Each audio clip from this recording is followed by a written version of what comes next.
welcome back to Fred in the Shed, up in a very hot Radio Shack this afternoon, and a new CB radio been sent in to review and try. This is a one-hander, all-in-one CB. Never tried one of these before, so it's all new to me. This one's sent in by Radioddity, and it is the CS-47. Radioddity, it's not a name in CB that springs to mind. I think they're known more for their HF gear and also SDR radios. They do a really nice range of little low-powered QRP SDR HF transceivers, but they've started to sell CB radios. Currently just 3 on their website, this being the most expensive one at about £81. And let's hope that they expand it and do some more. Right, let's crack into this. Let's first see what's in the box. First is the tiny transceiver unit itself. I'll show you that in a second. Then we've got the mic handset control. Comes with a mounting bracket, associated screws, and a mic clip. Written instructions. Now, you know what I'm like. I do like decent instructions, and I'd like to say that these instructions are pretty good. Very easy to understand. The radio isn't all that complicated, and that's a good thing, especially for a mobile radio. The first thing that strikes you with this radio is how small the main unit is. I mean, it's absolutely tiny. 10 centimetres wide, just under 4 inches. 10.4 centimetres depth, including the air antenna plug. That's what, 4.1 inches, and just 1 inch high. It is absolutely tiny, and it's really light. Comes in at 255 grams, or a half a pound in old money. Now, straight out of the box, I can see 2 uses for this radio. First is obviously mobile. This little unit being so small, you could simply tuck this out of the way, be it under the dashboard. It would probably fit into a glove box or a centre compartment of a car.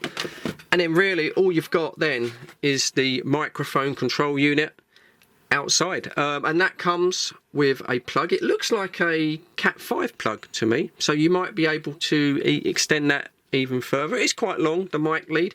But with that tucked out of the way, all you're going to have on show is the microphone. It does have Vox voice activated feature as well, so you could clip that on the dashboard and you wouldn't even have to touch it. Equally, as well as a mobile setup, I think this is a perfect hillside DX little rig, especially when you've got to hike up the side of a hill. I mean, it's so light, 255 grams, so small, fit into a backpack, pretty much fit into your pocket.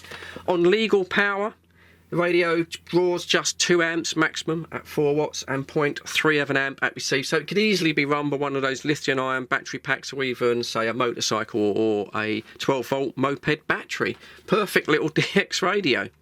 Before we connect this up and we go through some of the functions in the menu, I'd like to say that I had done a bit of research on this, and thanks to Simon the Wizard. And this is moddable for higher power output. If you look inside this, and I've not done this obviously, but there is a little jumper switch on the circuit board. Now, the radio ships as standard as 4 watts AM, but if you switch that switch into its number 2 and 3 position, apparently, according to what I've read, you can then adjust the power from 4 watts to 8 watts to a maximum of 15 watts on FM and 4 and 8 watts on AM. Of course, that makes the radio non-compliant, naughty here in the UK. But 15 watts on FM is quite useful, especially, as I say, if you were taking this up on a hillside to DX. I'm not going to do that mod on this video because I don't know if you open up the radio, even though it's just a jumper switch, whether you invalidate the warranty. In equivalent to that jumper switch, there is a little tiny white wire. Now, some people have said that if you cut that completely opens the radio up to the whole spectrum, all of the bands, and they reckon it will tune from 24,715 up to 30,105 megahertz, so well below CB, right up into the 10 meter band. I think if you possibly cut the wire, you're going to be breaking the warranty. So, as I say, I might look at moving that jumper switch on a future video, and we put it on a meter and we'll test it. For now, for this review, we'll keep it standard, so it's just going to be on the standard 4 watts FM, 4 watts AM. But that's not to say you can't be a little bit naughty, you know what I'm like, and you could put that into a linear amplifier, probably get 60 or 70 watts out of it for your station. Now, as far as hooking this radio up to your car, it just comes with bare wires. There's no 12-volt plug. which is a bit of a shame really. I think it would have been nice if they supplied a 12-volt plug. Would have made things a little bit easier. It's a bit old-fashioned now, just having bare wires. But anyway, let's all hook this up into the shack and we'll go through some of the menu options. Moving on to the radio controls itself. Of course, everything is on the microphone. It's pretty easy once you get to know it. Basic volume control, up and down, channel control on the top there, on-off switch, AM and FM control, and then there's the squelch button. I kind of feel, I know it's all got to be on the mic control, but I just like a manual squelch, to be honest. It's adjustable from 1 to 9. Simply press that and you can adjust it. Have it off. It's okay. I can't see any way they could do it. Maybe a little slider on the side, but that's just me being a little bit picky. To enter the menu, you simply hold down the power switch and the F key there takes you then into the menu options.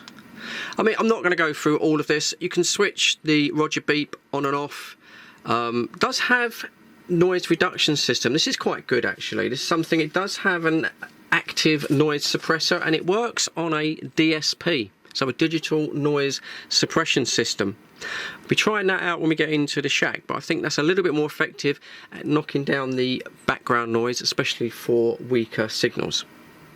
Have an RF gain control as well built into the menus. If you're getting overpowered by strong signals, you can turn that down. Timeout, timer, if you want to use that. It does have a high cut feature as well. That could be quite useful. Another thing it has, which I've not seen this actually on the CB radio myself, is it does have what we call privacy codes, what you normally get on PMR radios. Now the idea of this is if you have likewise radios, CB radios, you can choose the channel and then you can choose a separate privacy code.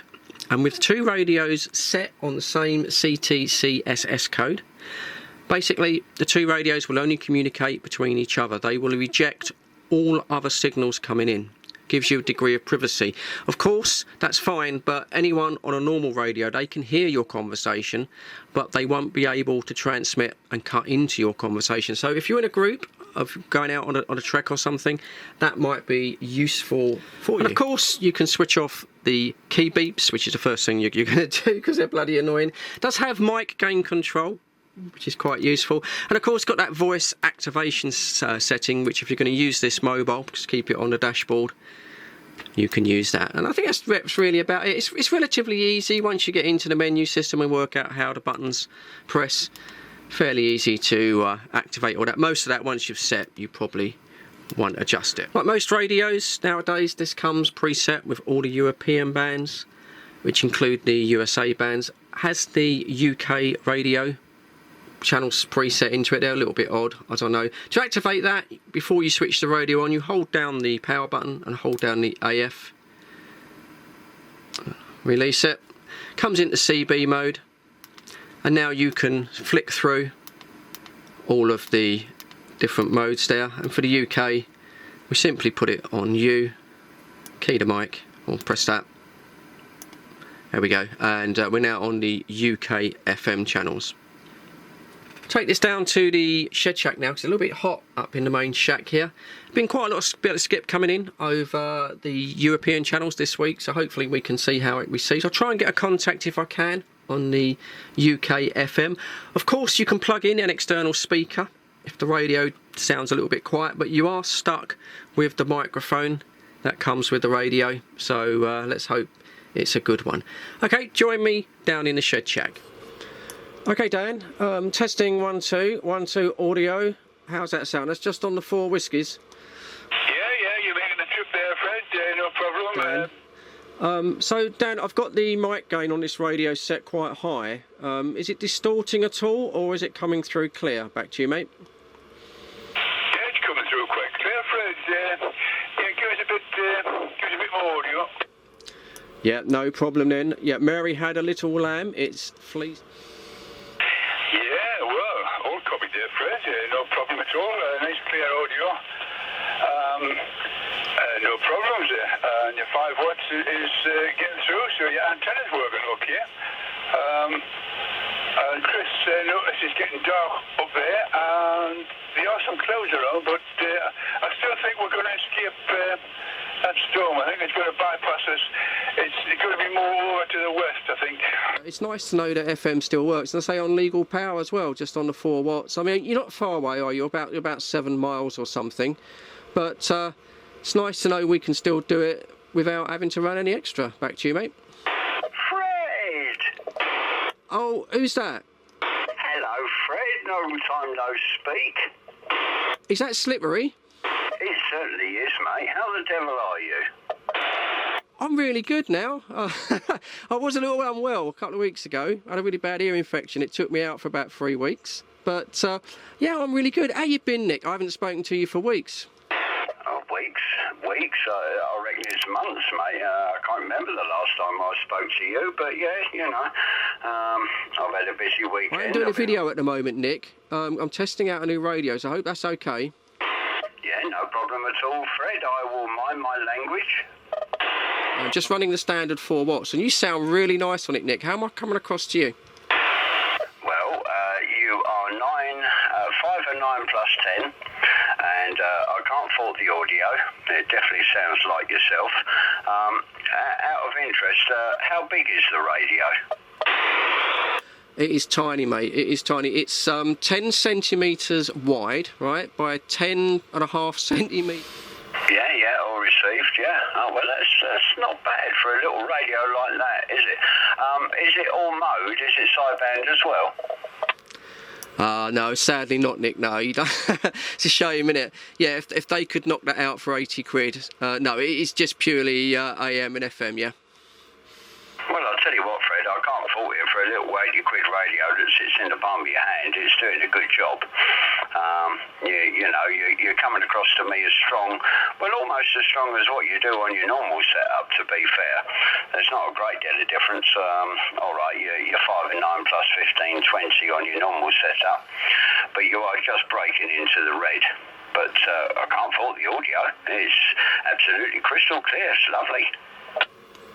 Oh, cheers for that, mate. Well, so there was a mic. If you're on around 8 o'clock time, and the old European stations aren't too much of a problem. Yeah. Oh, goes a bit. So that was a couple of local guys there. I've literally just bunged this radio in the shack. I really have. It does get a bit hot. It is quite small. Yeah, it does get a little bit hot. Literally bunged that in. I set the mic gain to maximum at 9 just to see if the microphone would distort, but it didn't. And I've got to say, and I know that I've been sent this radio for review, and I know a lot of people say, well, it's not a fully unbiased report. But I hope you believe me when I say it is. If it was rubbish, I would tell you. But I've got to say, I'm really impressed with those reports there. That was Dan in Hatfield. He's always slightly weak on sideband. He runs lower power. He's about 7 or 8 miles away. And that was Nick there, Slippery Nick. He's a good guy. He's about 5 miles away, just about 5 miles in Park Street. And he's got a very good station. But that little microphone...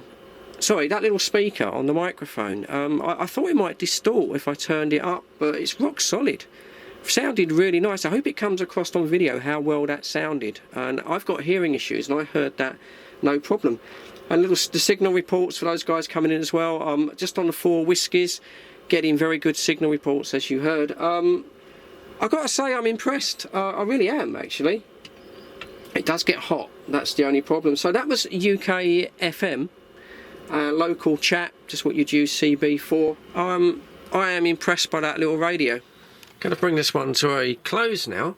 So conclusion time. What do I think of this little CS-47? Firstly, the on-air performance, as you can tell, I was very impressed how the radio worked on air. Exceeded expectations. I mean, next is the size of it. It is absolutely tiny. And being a one-hander, it is quite unique in the market of CB radios, and I can definitely see the advantage if you were going mobile to have that clipped onto your dashboard, being able to see all the controls, get to everything. Yeah, I certainly think that works. I also like the way that it appears that the radio is very easy to mod, just with that little jumper on the circuit board, what I'm going to call the wizard mod, moving forward. In a future video, we'll go inside the radio. I will try to implement that mod, get the radio on a meter, and we'll see how much power in fact we can get out of the radio. Now, in saying that, I will be slightly concerned by the heat that the radio is going to be producing once it's been modded. And then we come to the downsides, and that's the first thing that I would say. It did surprise me how warm this radio became. I suppose when you look at it, the whole casework of the radio is one big heat sink, and that's how it disperses its heat through the case. So when I originally said at the beginning of the video you could just sort of throw this into a glove box, a centre compartment, I'm probably going to retract that. I think I do think that you probably would need to use the bracket, and you would need to mount it somewhere in the car where it would get a little bit of airflow, maybe down in the footwell or something. It doesn't have to be on display, but yeah, I'm not so sure it would do so well in a glove box. The only other thing I can think of maybe is the price. Radioddity will sell you a small compact CB radio about this size for just over £50. This does come in at £81, so it's quite a little bit more money. I suppose balancing that is the uniqueness, the fact that everything is all in the microphone, but yeah, you are going to pay for that convenience. At the end of the day, a CB radio, it's only as good as its on-air performance, and this radio certainly performed well on air, so it gets the Fred in the Shed thumbs up from me. If you're interested in this radio and you want to look at it further, I'll leave a link in the description to the Radioddity website where you can go away and have a look. I'm not on any commission or anything, I'm just making the radio review. Going to bring this one to a close now. As always, thank you very much for dropping in. I do appreciate your view time. I'm a very small little channel, get very little views. There's the thumbs up from Fred in the Shed. Just take a second if you've got it. Just give me a thumbs up down below. I'd also appreciate that. Look out for a future video, because I will be going inside this CS-47 and we're going to try that wizard mod, see how much power we can extract from this little radio. But as for now, as always, thanks for watching. Please, please, please look after each other. Stay safe. Catch you on the next one. Cheers, guys.